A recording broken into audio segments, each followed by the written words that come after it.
सोलापुर जिले की आंगनवाड़ी महिलाओं ने आज अपनी विभिन्न मांगों को लेकर भव्य मोर्चा निकाला और जिला परिषद के सामने आंदोलन किया। आंगनवाड़ी सेविकाओं की मांग है कि THR प्रणाली को रद्द किया जाए, उन्हें सरकारी कर्मचारियों के समान वेतन दिया जाए, कार्य के घंटे निर्धारित किए जाएं और सभी महिलाओं को पेंशन प्रदान की जाए।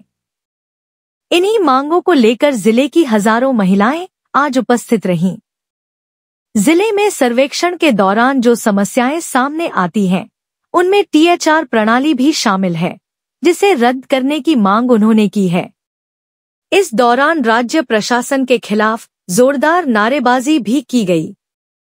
एक मिनिट हाँ, मी सूर्यमणी गायकवाड महाराष्ट्र अंगणवाडी कर्मचारी संघाचा राज्याचा कार्याध्यक्ष आहे। आजचा हा जो मोर्चा आणलेला आहे, महाराष्ट्रातील 2 लाख अंगणवाडी कर्मचारी संतप्त झालेले आहेत। याचं कारण असं आहे, 6 महिने ते 3 महिने ते 6 3 महिने ते 6 का 6 महिने ते 3 वर्ष वयोगटातील बालकांना जो THR दिला जातो, त्याच पद्धतीने गरोदर संतामाताला THR देतो।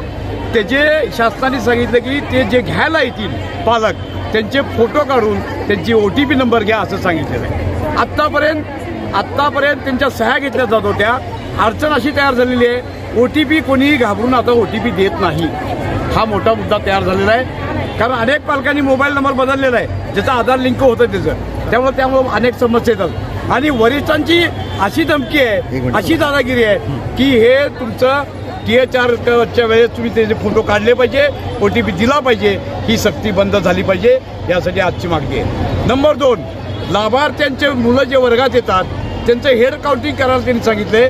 सगळे लाभार्थी एकाच वेळेस येत नाहीत, त्यामुळे मुलांच्या लाभार्थ्यांची संख्या कमी दिसते। हे येणाऱ्या अंगणवाडी सेविकेसाठी अत्यंत घातक आहे।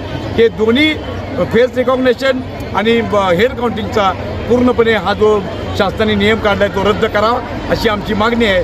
आणि अंगणवाडीचा प्रस्ताव 3 मार्चला आमचा मुंबईला मोर्चा झाला होता। त्या मोर्चामध्ये आम्हाला महिला बाल कल्याणच्या सचिवांनी सांगितलं होतं की अंगणवाडीच्या पेन्शनचा प्रस्ताव तयार झाल्याने आरटीओ विभागात गेलाय, ग्रॅच्युटीचा प्रस्ताव तयार झाला आरटीओ विभागात गेलाय, पण ते देत नाहीत, कारण लाडक्या बहिणीचं कौतुक हे सरकार खूप करतं। या बजेटमध्ये 36,000 कोटी रुपये लाडक्या बहिणीसाठी दिलेले आहेत। आणि सगळ्यात दुःखाची बातमी म्हणजे आरोग्य आणि शिक्षणासाठी पैसे कमी दिले आहेत। या सरकारचा मी निषेध करतो। मला सांगा, घरी बसून पैसे देण्यामध्ये काय अर्थ आहे? अरे तुमच्या आमच्या गरिबांच्या खिशातले पैसे, टॅक्सचे पैसे, हे सरकारला कोण अधिकार दिले हे पैसे देतात? अरे जे कष्ट करतात, जे काम करतात अंगणवाडीत त्यांना तुम्ही पेन्शन द्या। सेवानिवृत्त झाल्यावर त्या विधवा आहेत, परित्यक्त आहेत, त्या गरीब आहेत, कष्टकरी आहेत, दलित समाजाचे आहेत, त्या रिटायर झाल्यावर उपाशी मरतात, त्यांची सोय सरकारने केली पाहिजे। ते पेन्शनचा GR लवकरात लवकर निघाला पाहिजे, ही आमची मागणी आहे। माननीय सुप्रीम कोर्टाने निकाल दिलेला आहे, अंगणवाडी कर्मचाऱ्यांचं स्टॅच्युटरी पद आहे, त्याप्रमाणे त्यांना ग्रॅच्युटी दिली पाहिजे, हा आमचा विषय आहे। केंद्र सरकारने ग्रॅच्युटी दिली पाहिजे। त्याच पद्धतीने गुजरात सरकारने, गुजरात हायकोर्टाने अंगणवाडी कर्मचाऱ्यांना शासकीय सेवेचा दर्जा द्या असं सांगितलेलं आहे।